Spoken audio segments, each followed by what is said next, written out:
नमस्कार साथियों, स्वागत है आप सभी का आपके अपने YouTube channel Shiva IAS aspirant पर। दोस्तों, हम लोग दृष्टि आईएएस की ज्योग्राफी की क्विक बुक कर रहे थे। उसमें इंडियन ज्योग्राफी कर रहे थे। उसमें भी हमने 2 लेक्चर कंप्लीट कर लिए थे।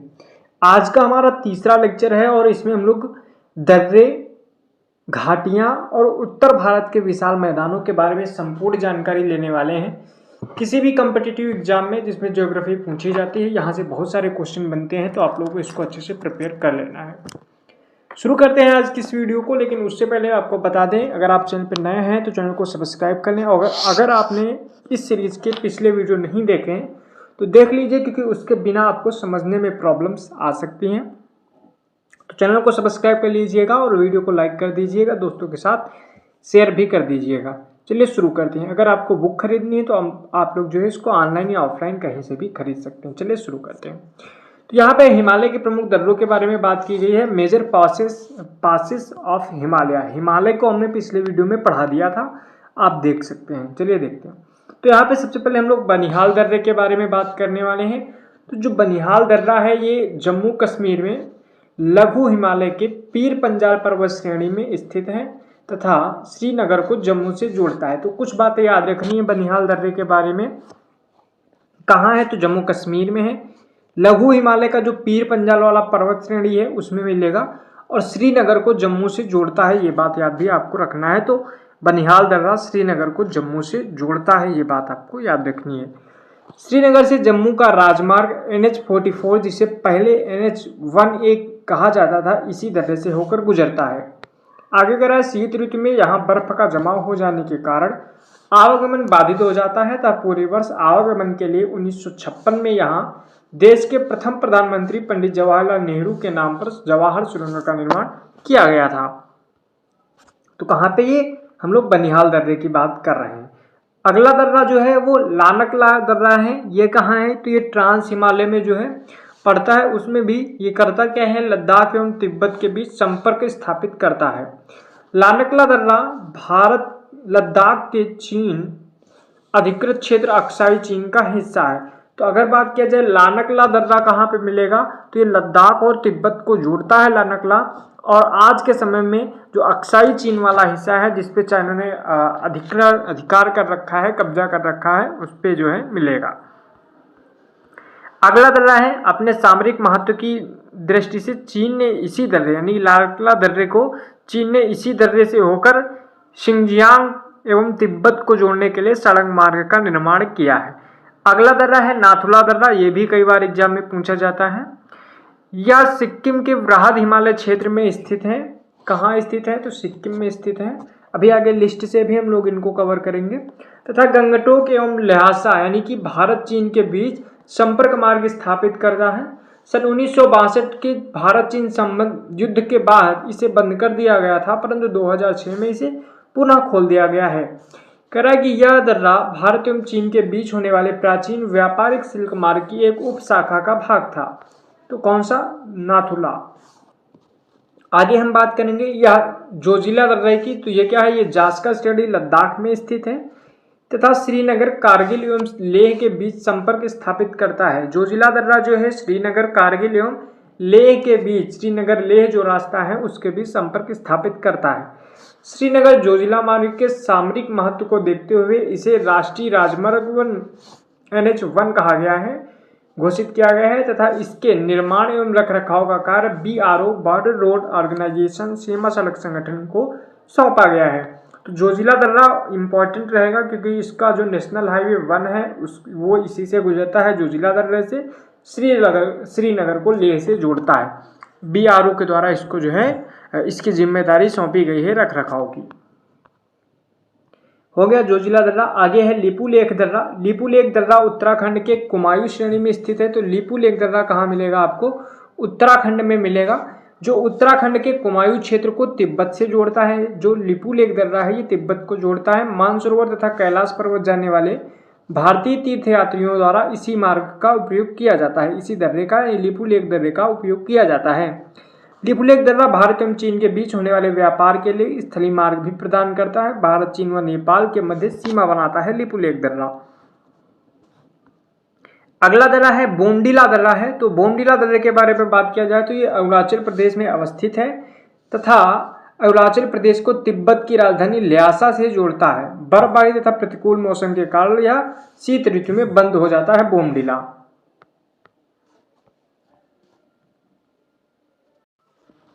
अगला दर्रा है बोमडिला दर्रा, इसके बारे में बात कर लेते हैं।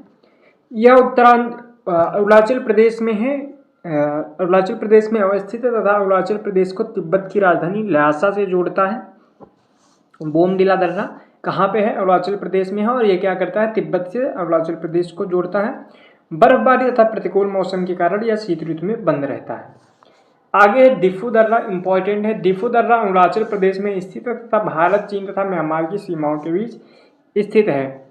अरुणाचल प्रदेश में स्थित यह दर्रा अरुणाचल प्रदेश एवं मांडले म्यांमार के बीच एक छोटा रास्ता उपलब्ध कराता है।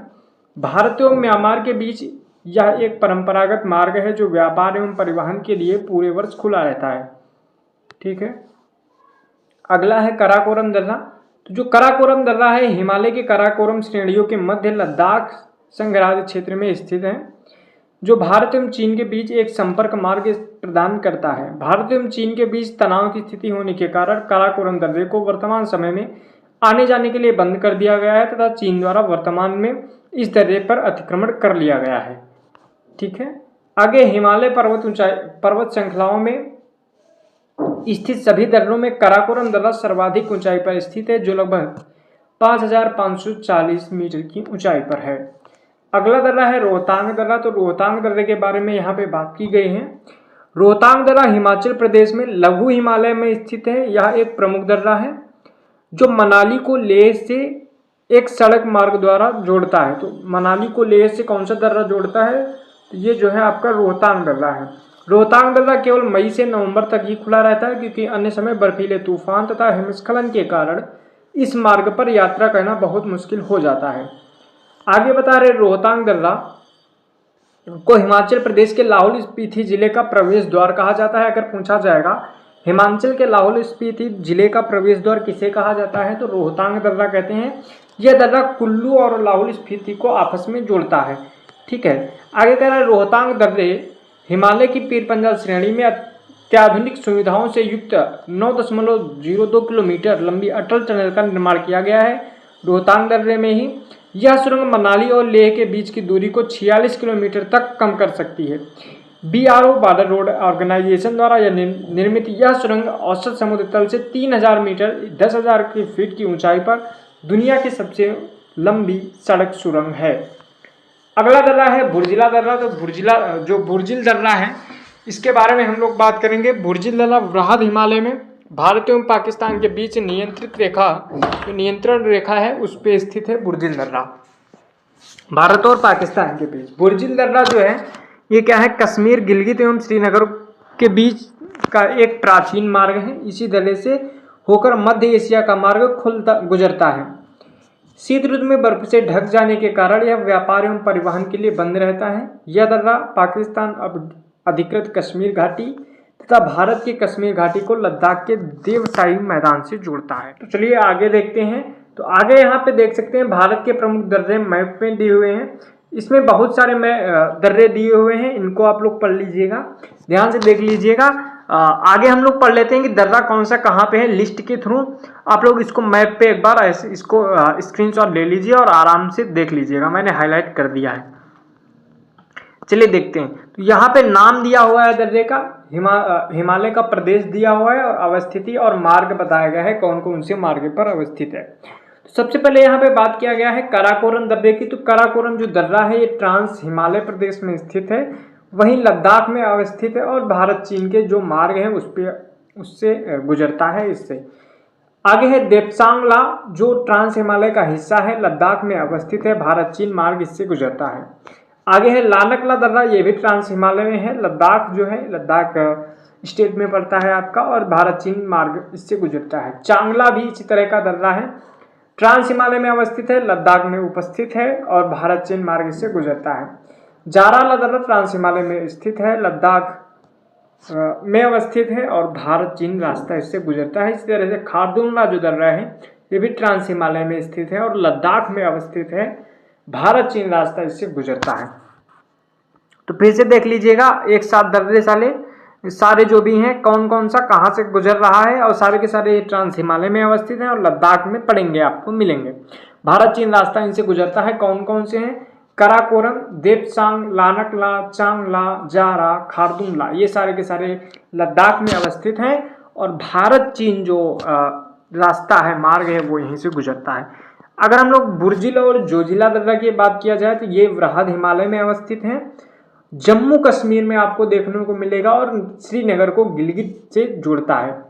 ठीक है, आगे हम लोग बारालाचला दर्रे की बात करेंगे। तो बारालाचला दर्रा जो है ये भी वृहद हिमालय के हिमाचल प्रदेश में स्थित है और लेह को मनाली से जोड़ता है। शिवकिला दर्रा की बात किया जाएगा तो ये भी हिमाचल प्रदेश में है, शिमला और तिब्बत को जोड़ता है।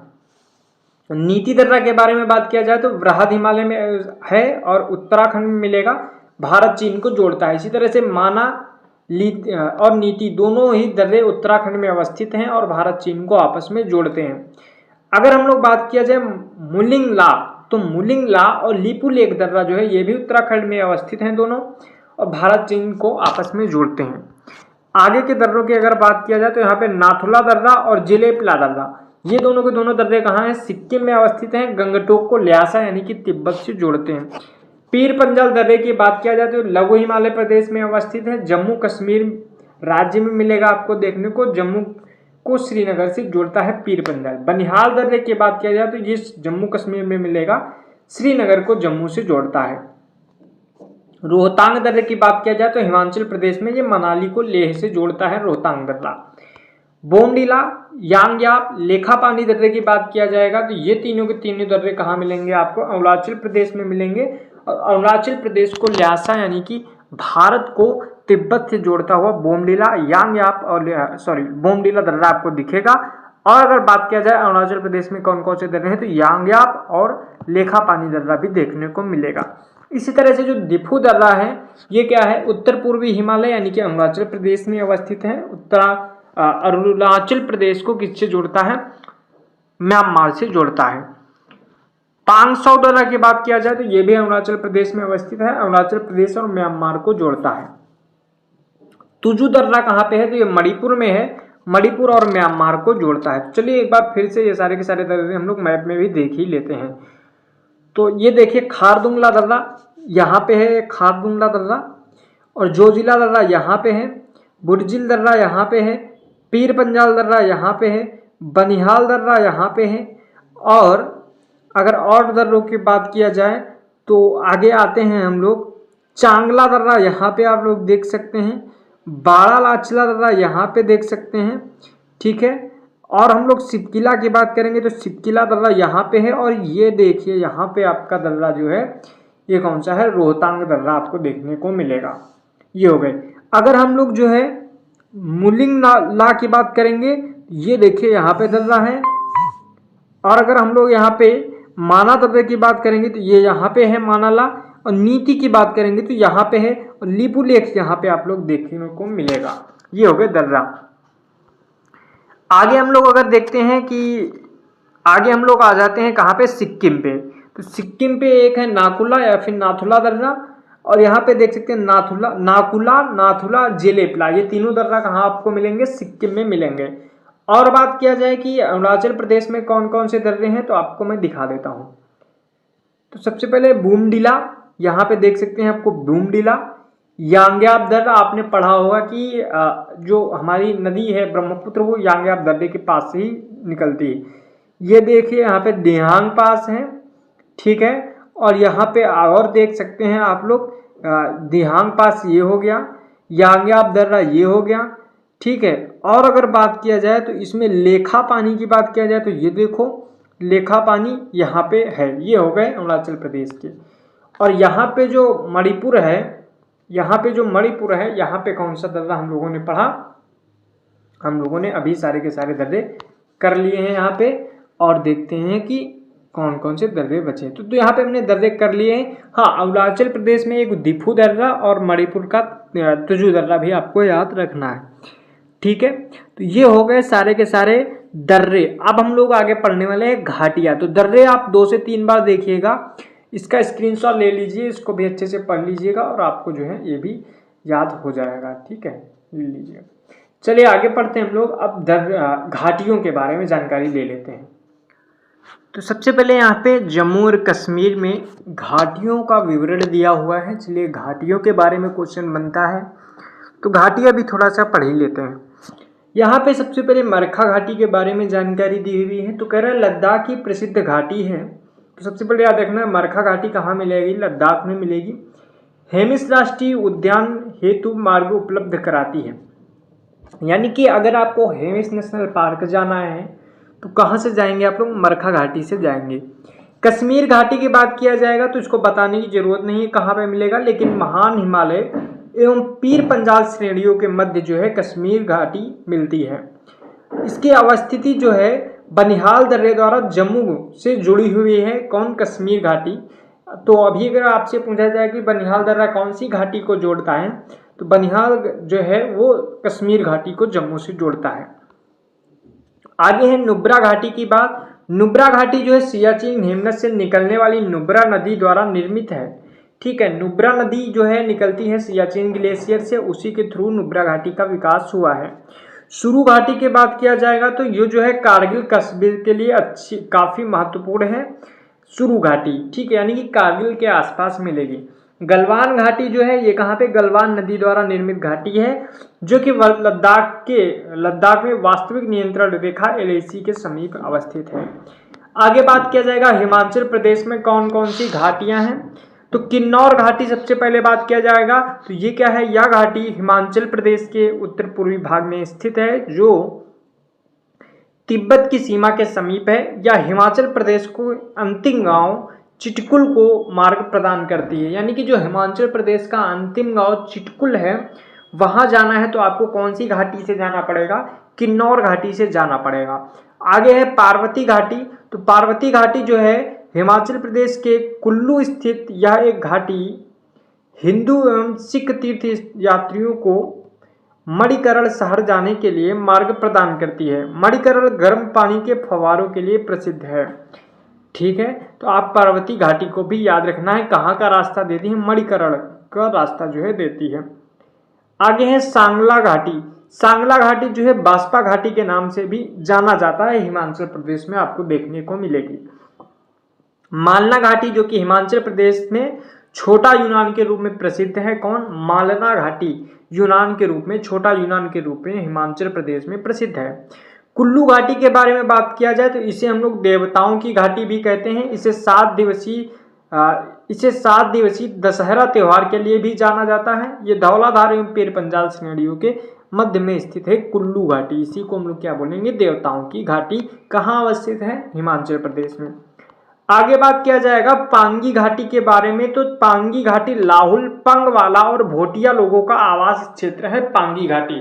तो भोटिया जनजाति के बारे में हम लोगों ने जनजाति वाले वीडियो में देखा था, जिसमें हम लोगों ने पूरी जनजातियां एक ही लेक्चर में कंप्लीट की थी, उसको भी आप लोग देख सकते हैं। तो जो पांगी घाटी है इसी में लाहुल, पंगवाल और भोटिया जो लोग हैं वो यहीं पे उनका आवास है यहीं पे। स्पीति घाटी जो कि हिमाचल प्रदेश में है, बौद्धों का प्रसिद्ध ताबो मठ इसी घाटी में अवस्थित है, स्पीति घाटी में।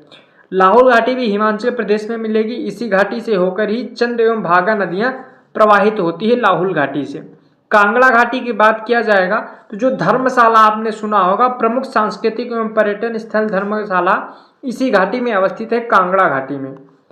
चंबा घाटी की बात किया जाएगा तो चंबा घाटी जो है भारमौर, डलहौजी एवं खजियार प्रमुख पर्यटन स्थल इसी घाटी में अवस्थित है, चंबा घाटी में। तो आप लोग इनको फिर से एक बार देख लीजिएगा, कौन कौन सी हिमाचल प्रदेश में? किन्नौर घाटी, पार्वती घाटी, सांगला घाटी, मालना घाटी, कुल्लू घाटी, पांगी घाटी, स्पीति घाटी, लाहुल घाटी, कांगड़ा घाटी और चंबा घाटी। ये सारी की सारी घाटियां कहाँ पर अवस्थित हैं? तो ये सारी घाटियां हिमाचल प्रदेश में अवस्थित हैं। आगे हम लोग बात करेंगे उत्तराखंड में। उत्तराखंड में कौन कौन सी घाटियां हैं इसके बारे में जानकारी ले रहे हैं। सबसे पहले दून घाटी। तो दून घाटी क्या है? यह घाटी शिवालिक हिमालय और लघु हिमालय के मध्य स्थित है। यह हिमालय के अनुदैर्ध्य घाटी का उदाहरण है। जो दून घाटी है ये अनुदैर्ध्य घाटी का उदाहरण है, हिमालय एवं लघु हिमालय, शिवालिक एवं लघु हिमालय के मध्य मिलती है। आगे है जौहर घाटी, इसे मिलाम घाटी एवं गौरी गंगा घाटी के नाम से भी जाता है, किसको, जौहर घाटी के को ही जाना जाता है, जो उत्तराखंड में मिलती है। आगे है फूलों की घाटी, जो कहाँ पे है, उत्तराखंड में, चमोली जिले में स्थित है, वन्य जीवों के लिए प्रसिद्ध है, इसे यूनेस्को के बायोस्फीयर नेटवर्क में 2004 में शामिल किया गया था फूलों की घाटी को।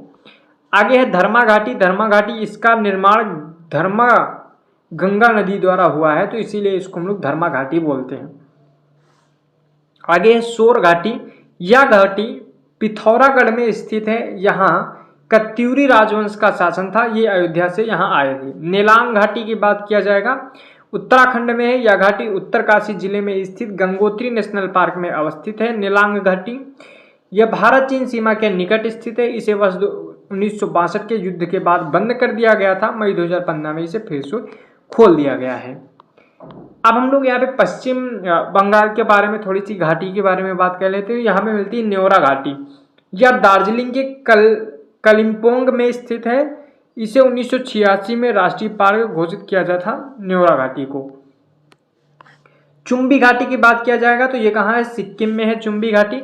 चुम्बी घाटी के भारत यानी कि सिक्किम, भूटान व चीन यानी तिब्बत तीनों के मिलन बिंदु पर स्थित होने के कारण सामरिक महत्व अधिक है। डोकलाम क्षेत्र इसी के अंतर्गत आता है, चुम्बी घाटी के अंतर्गत। यह घाटी सिलीगुड़ी, भारत का चिकन नेक से लगभग 500 किलोमीटर की दूरी पर है। चुम्बी घाटी पहले सिक्किम का हिस्सा था, जो वर्ष 1972 में तिब्बत का अंग बना। 1792 में तिब्बत का अंग बना। यहाँ के स्थानीय निवासियों को प्रोमोवा कहा जाता है, जो तिब्बती वंश के हैं। वर्ष 1904 में अंग्रेजी शासन और तिब्बत के बीच हुए समझौते के बाद यह ऊन, याक उत्पादन, सुहागा एवं अन्य भारतीय उत्पादों का बड़ा व्यापारिक मार्ग बनकर उभरा था। कौन, चुम्बी घाटी। ठीक है, चुम्बी घाटी इतना याद रखना है कि ये नेपाल, चीन और भारत के बॉर्डर के पास जो है स्थित है, और जो डोकलाम वाला हिस्सा है वो भी यहीं पे है। ठीक है, नहीं भूटान याद रखिएगा, नेपाल नहीं, भूटान। ठीक है, सॉरी। तो आगे यूथांग घाटी के बारे में बात किया जाए तो यूथांग घाटी भी कहाँ पे स्थित है, सिक्किम में है। हॉट स्प्रिंग के लिए प्रसिद्ध यूथांग घाटी रोडोडेंड्रॉन झाड़ियों और अन्य वनस्पतियों से ढकी हुई है। तो ये हो गई घाटी। आगे है नागालैंड, तो नागालैंड में एक मिलेगी घाटी आपको, जुकू घाटी।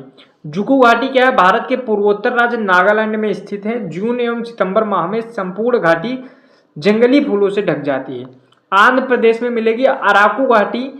यह घाटी गलीकोंडा, रात्ताकोंडा, सुंकरी मेट्टा एवं चितामोगोंडी नामक पहाड़ियों से घिरी हुई है। तो सिर्फ ये याद रखना है कि अराकू घाटी कहाँ पे है, आंध्र प्रदेश में, ऊपर हिमालय नहीं लगाना है। तमिलनाडु में कम्बम घाटी मिलेगी। ये क्या है, थेक्काड़ी, वरुसनाडु एवं कोडाई कनाल पहाड़ियों से घिरी हुई है। तो याद रखना है कम्बम घाटी कहाँ मिलेगी, तमिलनाडु में मिलेगी। केरल की बात किया जाएगा तो केरल में जो है शांत घाटी, साइलेंट वैली मिलती है, जैव विविधता हेतु प्रसिद्ध है। यह केरल के पलक्कड़ जिले में नीलगिरी की पहाड़ियों पर स्थित है। 1847 में शोध हेतु रॉबर्ट वाइट यहाँ आने वाले प्रथम अंग्रेज थे। कुंथी नदी यहाँ के वन क्षेत्र से उद्गमित होती है। आपको कमेंट में बताना कि जो साइलेंट वैली है यहाँ से और कौन सी नदी गुजरती है। तो हम लोगों ने दर्रे और ये टॉपिक, वैली वाला टॉपिक, घाटियों वाला टॉपिक कर लिया है दृष्टि की क्विक बुक के अकॉर्डिंग। अगर आप लोग चाहते हैं कि इनको मैं प्रॉपर मैप में पढ़ा दूं, क्योंकि ये टॉपिक मैप में ज़्यादा बेहतर समझ में आएंगे, तो आप लोग कमेंट कर दीजिएगा। हम इनको कमेंट में मैप के थ्रू इनको अच्छे से समझ लेंगे और आप लोगों को बेहतर तरीके से ये तैयार हो जाएंगे। आप लोगों को इनको पढ़ना है तो स्क्रीनशॉट ले लीजिएगा और आप लोग पढ़ सकते हैं, याद कर सकते हैं। आगे हम लोग बात करने वाले हैं उत्तरी भारत का विशाल मैदान। ठीक है, चलिए शुरू करते हैं। तो सबसे पहले हम बता दें कि ये कब बना था। तो उत्तरी भारत का जो विशाल मैदान है, इसका अगर टाइम पीरियड पूछेगा तो हम लोग लिखेंगे कि चतुर्थक युग में बना हुआ था और लगभग 7 लाख स्क्वायर किलोमीटर इसका एरिया पड़ेगा। ठीक है, चलिए। कह रहा है कि उत्तर भारत के मैदान का निर्माण मुख्यतः सिंधु, गंगा, ब्रह्मपुत्र नदी तथा इनकी सहायक नदियों द्वारा लाए गए अवसादों के निक्षेपण से हुआ है। इन्हें गंगा व ब्रह्मपुत्र का मैदान भी कहा जाता है। यह मैदान पश्चिम में सिंधु नदी से लेकर पूर्व में ब्रह्मपुत्र नदी तक फैला हुआ है। यह एक समतल मैदान है तथा इसके उच्चावच में बहुत कम अंतर है। यह मैदान पूर्व से पश्चिम तक लगभग 3200 किलोमीटर लंबा तथा लगभग 150 से 300 किलोमीटर चौड़ा है। इस मैदान की समुद्र तल से ऊंचाई लगभग 50 से 150 मीटर तक है। आगे कह रहा है, इस क्षेत्र की उपजाऊ मिट्टी उपयुक्त जलवायु तथा पर्याप्त जलापूर्ति कृषि कार्य के लिए विकास में बहुत बड़ी सहायक है। आगे कह रहा है, उत्तरी मैदान को उच्चावच व भौतिक लक्षणों के आधार पर 5 महत्वपूर्ण प्रदेशों में विभाजित किया गया है। कौन कौन से? भाबर, तराई, बांगर, खादर और डेल्टा। ठीक है, यहाँ पे भाबर के बारे में बात किया जाए तो उत्तर भारत में शिवालिक के गिरिपद प्रदेश में सिंधु नदी से तीस्ता नदी तक के क्षेत्र को भाबर कहा जाता है। तो जो भाबर वाला क्षेत्र कहाँ पे मिलेगा आपको? सिंधु नदी से तीस्ता नदी के बीच में जो एरिया है उसको बोलेंगे, और शिवालिक के गिरिपद के पास जो है। यह भूभाग हिमालयी नदियों द्वारा लाए गए पत्थर, कंकड़, बजरी आदि के जमाव से बना हुआ है। इसकी चौड़ाई सामान्यतः 8 से 10 किलोमीटर है। इस भूभाग में छोटी नदियां पत्थर, कंकड़, बजरी के ढेर के नीचे से प्रवाहित होने के कारण अदृश्य हो जाती हैं। किसमें? भाबर में।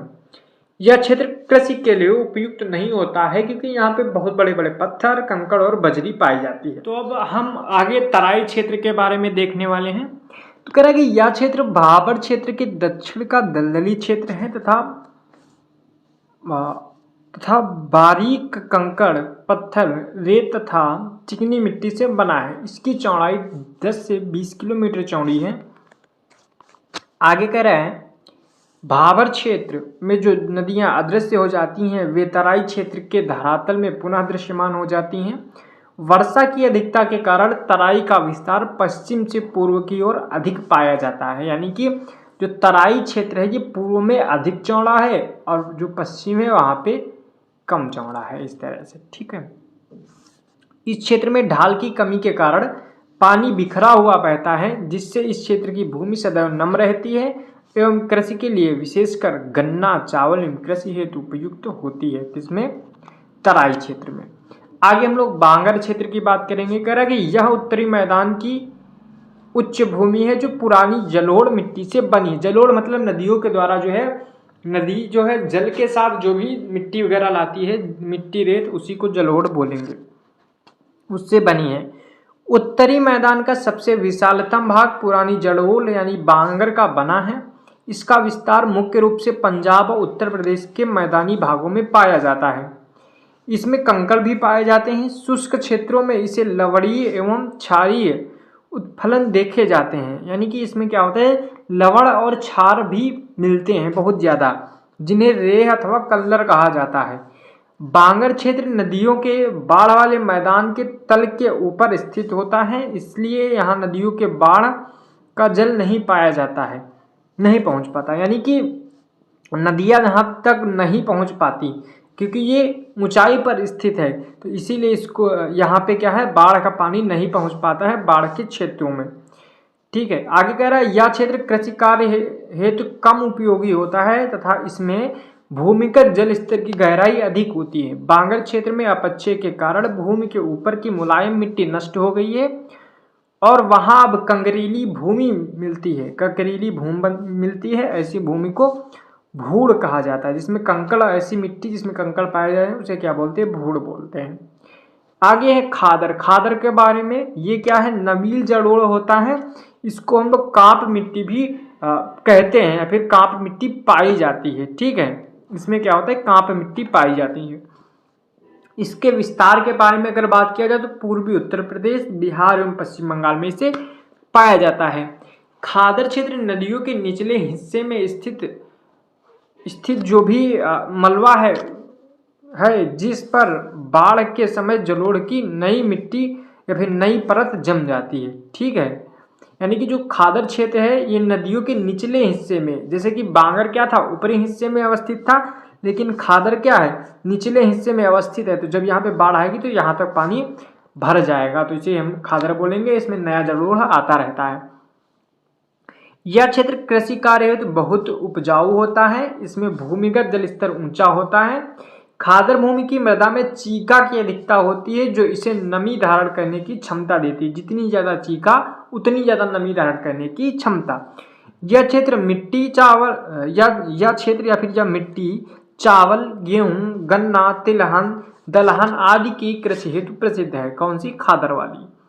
चलिए आगे हम लोग डेल्टा की बात करेंगे। चलिए देख लेते हैं डेल्टा क्या होता है। खादर मैदान का ही बढ़ा हुआ भाग है। इसका विस्तार निचली गंगा घाटी पश्चिम बंगाल में पाया जाता है। इसमें पुराना व नया पंख तथा दलदल सम्मिलित हैं। यहाँ उच्च भूमि को चार्स कहते हैं या फिर चार कहते हैं। ठीक है, यहाँ जो डेल्टा में उच्च भूमि होगी उसको हम लोग क्या बोलेंगे? चार बोलेंगे, याद रखिएगा। करेक्ट। उत्तरी भारत के विशाल मैदान को प्रादेशिक आधार पर मुख्यतः चार उपवर्गों में विभाजित किया जा सकता है। पंजाब का मैदान, राजस्थान का मैदान, गंगा का मैदान और ब्रह्मपुत्र का मैदान। तो याद रखिएगा, पंजाब और राजस्थान, गंगा और ब्रह्मपुत्र, ये मैदान हो जाएंगे, इतने चार भाग। तो अब यहाँ पे हम लोग पंजाब के मैदान के बारे में जानेंगे, राजस्थान के मैदान के बारे में जानेंगे, गंगा के मैदान के बारे में जानेंगे और ब्रह्मपुत्र के मैदान के बारे में डिटेल से पढ़ने वाले हैं। ध्यान से देखिएगा और आपको यहाँ से बहुत सारी मदद मिलने वाली है।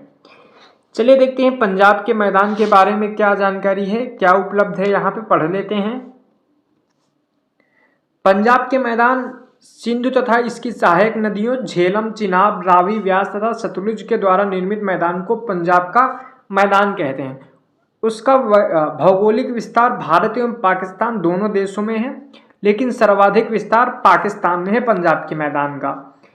भारत में पंजाब के मैदान के अंतर्गत बारी एवं बिस्त दोआब, दोआब मतलब दो नदियों के बीच का क्षेत्र, ठीक है, बारी एवं बिस्त दोआब के क्षेत्र आते हैं, जो कृषि की दृष्टि से भारत का एक विकसित क्षेत्र है। पंजाब की पुरानी जलोढ़ भूमि बांगर, जो बैंडलैंड यानी कि बैडलैंड यानी यही बैडलैंड या अनुर्वर भूमि है। इसको बैडलैंड क्यों बोलते हैं यानी कि अनुर्वर भूमि क्यों बोलते हैं? क्योंकि बांगर है, यहाँ पे ना तो पानी आता है, पानी बहुत गहराई में मिलता है, अगर मिलता भी है तो कहीं ना कहीं जो पंजाब वाला हिस्सा है इसमें से आपको अभी मैंने बताया कि क्षार और अम्लीयता ज्यादा पाई जाएगी। ठीक है, चलिए देखिए यहाँ पे पंजाब के पर्वतीय मैदान में नदियों के द्वारा अपरदन से निर्मित भूमि को चौस या चौस कहते हैं। इस प्रकार के चौस होशियारपुर जिले में सर्वाधिक पाए जाते हैं। यानी कि जो पर्वत प्रदेय मैदान है उनमें जब नदियां आती हैं तो उनके द्वारा क्या होता है? अपरदन होता है, काटा जाता है, जिसके कारण भूमि में क्या होते हैं? चौस या चौस बनते हैं। ठीक है, तो ये बात रखिए, याद रखिएगा, जो पर्वतीय मैदान है पंजाब के, उसमें नदियों के द्वारा जो अपरदन होता है उससे निर्मित जो भूमि उसको हम लोग चौस बोलते हैं। तो यहाँ पे आगे थोड़ी सी दोआब के बारे में जानकारी दी गई है, देखते हैं। दो नदियों के बीच स्थित भूमि को दोआब कहते हैं। इसका सबसे अच्छा उदाहरण उत्तर भारत में सिंधु नदी तंत्र के दोआब हैं। देखते हैं कौन कौन से दोआब है। तो बिस्त दोआब जो है ये ब्यास और सतलुज, बिस्त बा से ब्यास हो गया, सा से सतलुज हो गया, बारी ब्यास और रावी के बीच का जो दोआब है उसको हम लोग क्या बोलेंगे? बारी दोआब बोलेंगे। वहीं रावी और चेनाब के बीच का जो द्वार है उसको हम लोग रेचना दोआब बोलेंगे। और चेनाब और झेलम के बीच में क्या होगा? चज दोआब होगा। और झेलम, चेनाब और सिंधु नदी के बीच में सिंधु सागर दोआब मिलता है। तो ये सारे के सारे हो गए दोआब, 5 दोआब हैं, इन्हीं को मिलके पंजाब बनता है। ठीक है, बिस्त दोआब ब्यास और सतलुज के बीच में है, बारी दोआब ब्यास और रावी के बीच में है, रेचना दोआब रावी और चेनाब के बीच में है, चज दोआब जो है चेनाब और झेलम के बीच में, सिंधु सागर दोआब झेलम, चेनाब और सिंधु के बीच में पाया जाएगा। चलिए आगे देखते हैं। अब है यहाँ पे गंगा का मैदान। चलिए गंगा के मैदान के बारे में देख लेते हैं।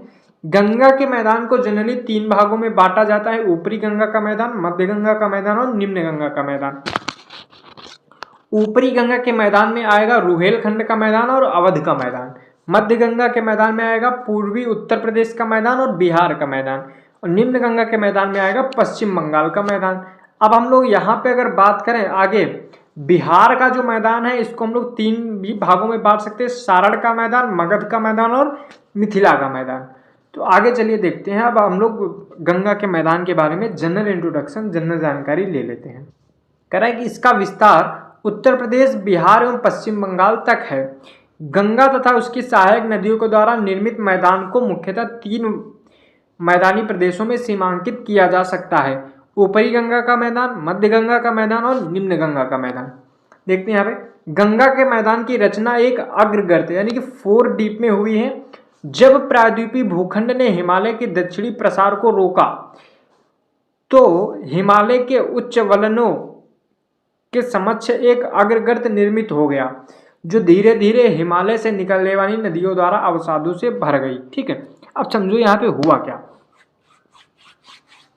अब जैसे कि ये हो गया हिमालय, ठीक है, अब ये इधर से प्लेट आई थी इस तरह से कुछ ना कुछ जब नीचे धसी होगी, क्योंकि हमारी जो प्लेट थी ये हो गई मान लो यूरेशियन प्लेट, ठीक है, ये थी इंडियन वाली प्लेट। ये जब आई थी तो ये थोड़ा सा नीचे गई थी इस तरह से, ठीक है, आप कह सकते हैं इस तरह से थोड़ा सा क्या हुआ था, नीचे गई थी। या फिर कह सकते हो कि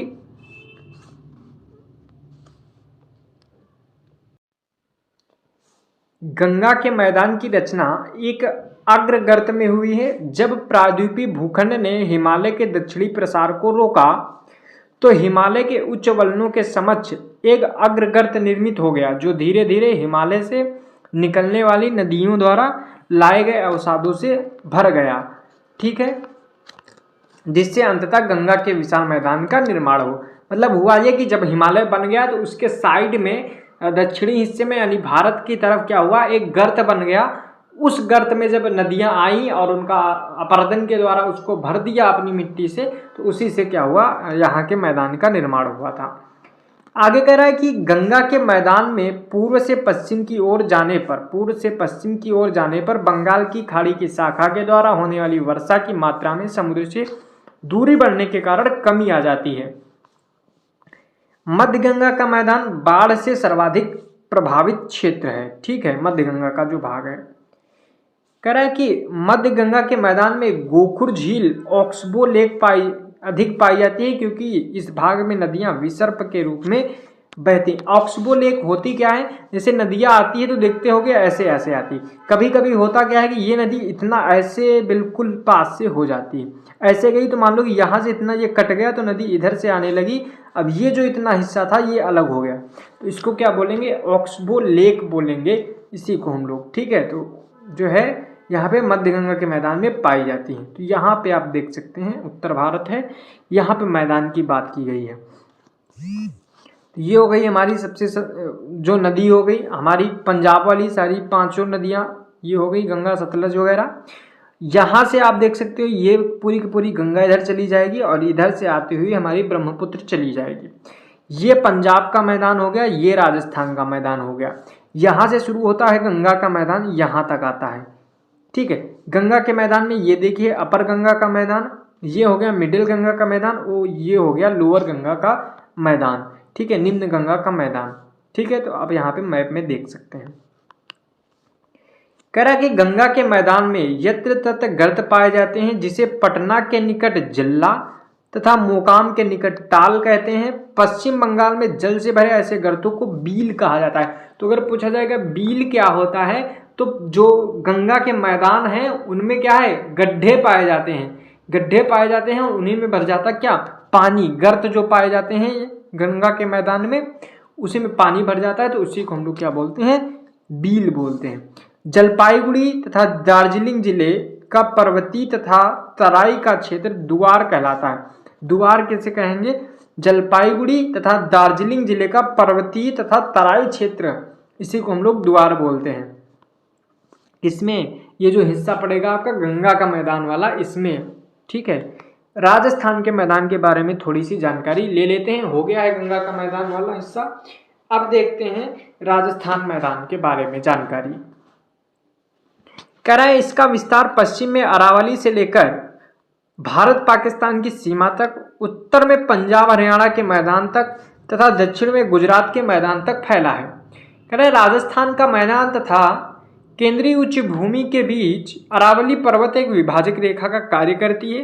केंद्रीय उच्च भूमि के बारे में हम लोग जब पठार पढ़ेंगे अगले वीडियो में तो समझ लेंगे कि केंद्रीय उच्च भूमि, ये आप लोग मध्य प्रदेश के आसपास का इलाका बोल सकते हैं केंद्रीय उच्च भूमि। ठीक है, कह रहा है कि 25 सेंटीमीटर समवर्षा रेखा राजस्थान के मैदान में राजस्थान बांगर और थार मरुस्थल की विभाजक रेखा है। यानी कि जो 25 सेंटीमीटर की वर्षा रेखा है, अगर आप लोग देखेंगे इस तरह से देखते हैं कि राजस्थान से एक रेखा गुजरती है 25 सेंटीमीटर वाली वर्षा वाली समवर्षा रेखा, वो क्या करती है, राजस्थान इस तरफ आपको मिलेगा बांगर वाला और इधर मिलेगा आपका थार का मरुस्थल। ठीक है, इस तरह से आप देख सकते हैं। कह रहा है राजस्थान बांगर की उर्वर भूमि को रोही बोलते हैं। अगर रोही कहा जाए तो क्या होता है, राजस्थान में जो उर्वर भूमि है उसी को हम लोग क्या बोलते हैं, रोही बोलते हैं। कह रहा है राजस्थान के मैदान में थार मरुस्थल में खनिज तेल, जिप्सम और नमक के भंडार की दृष्टि से भारत का एक महत्वपूर्ण क्षेत्र है। यहाँ कृषि हेतु जल संसाधन के लिए इंदिरा गांधी नहर का विकास किया गया है। राजस्थान के मैदान में सांभर झील भारत की सबसे बड़ी अंतःस्थलीय खारे पानी की झील है तथा लूनी नदी इस मैदान की सबसे प्रमुख नदी है। इस क्षेत्र में पहाड़ियों से घिरे अभिकेंद्री प्रवाह वाले विस्तृत समतल गर्त को बालसन बोलते हैं। आगे कह रहा है चौरस तथा प्रवाहित द्रोणी वाली छोटी झीलों को प्लाया कहा जाता है। ठीक है, तो इसके बारे में आप थोड़ा सा पढ़ लीजिए। ठीक है, ये आगे हम लोग जब पढ़ेंगे स्थलाकृतियां, उसमें हम लोग आगे स्थलाकृतियों वाले चैप्टर में प्लाया क्या होता है, बालसन क्या होता है, ये की सारी चीजें वहां पे आपको मिलेंगी। बस याद रखिएगा कि राजस्थान के मैदान में बालसन और प्लाया पाए जाते हैं। ठीक है, कह रहा है कि सांभर झील बालसन का एक अच्छा उदाहरण है। डीडवाना, कुचामन, ठीक है, तथा अन्य झीलें प्लाया के उदाहरण है। तो अगर डीडवाना और कुचामन की बात किया जाएगा तो ये किसके उदाहरण है, प्लाया के उदाहरण है। ठीक है, चलिए और देख लेते हैं आगे और क्या है। अब यहाँ पे हम लोग ब्रह्मपुत्र के मैदान के बारे में पढ़ने वाले हैं। हमने क्या पढ़ लिया है, पंजाब का मैदान पढ़ लिया है, गंगा का मैदान पढ़ लिया है, राजस्थान का मैदान पढ़ लिया है। अब हम लोग मैदान में आखिरी मैदान पढ़ने वाले हैं, ब्रह्मपुत्र का मैदान। चलिए देखते हैं। कह रहा है कि यह मैदान ब्रह्मपुत्र में उसकी सहायक नदियों द्वारा अपवाहित किया गया है। विशाल मैदान का सुदूर पूर्वी भाग है। ठीक है, मैदान का सामान्य ढाल दक्षिण पश्चिम की ओर बंगाल की खाड़ी की तरफ है।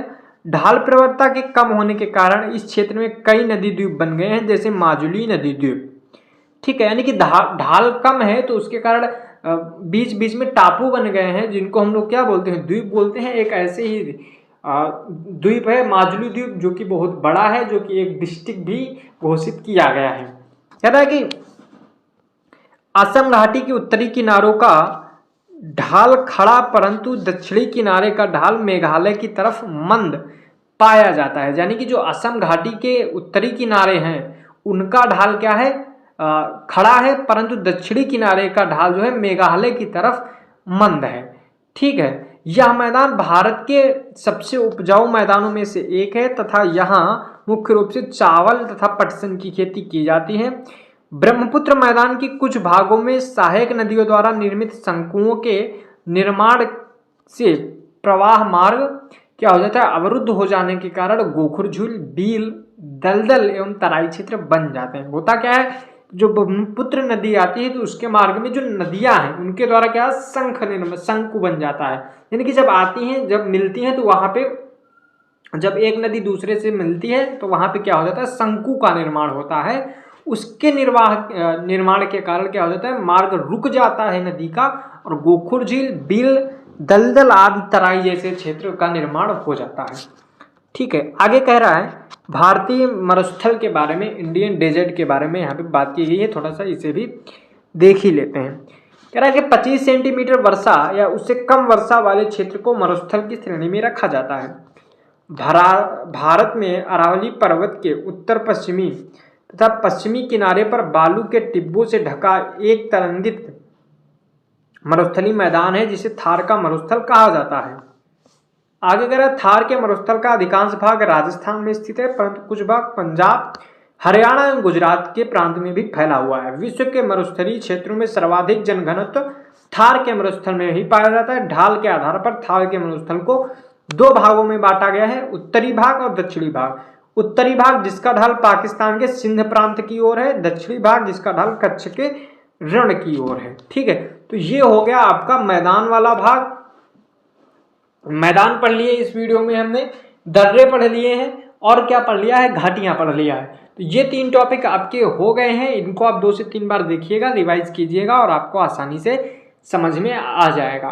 तो आशा करता हूँ ये चीज़ें हो गई हैं। और अगर आपको इन सबको मैप के थ्रू पढ़ना है क्योंकि या फिर कॉन्सेप्ट बिल्डिंग करनी है तो आप कमेंट कीजिएगा, हम टॉपिक वाइज अलग अलग टॉपिक का कंसेप्ट के हिसाब से बताते नहीं, क्योंकि यहाँ पे हम लोग सिर्फ और सिर्फ बुक कवर कर रहे हैं। तो जो बुक में लिखा है वही हम लोग पढ़ेंगे, थोड़ा सा समझते हुए चलेंगे बस। ठीक है, चलिए मिलते हैं नेक्स्ट वीडियो के साथ, आगे के टॉपिक के साथ। तब तक के लिए जय हिंद, वंदे मातरम।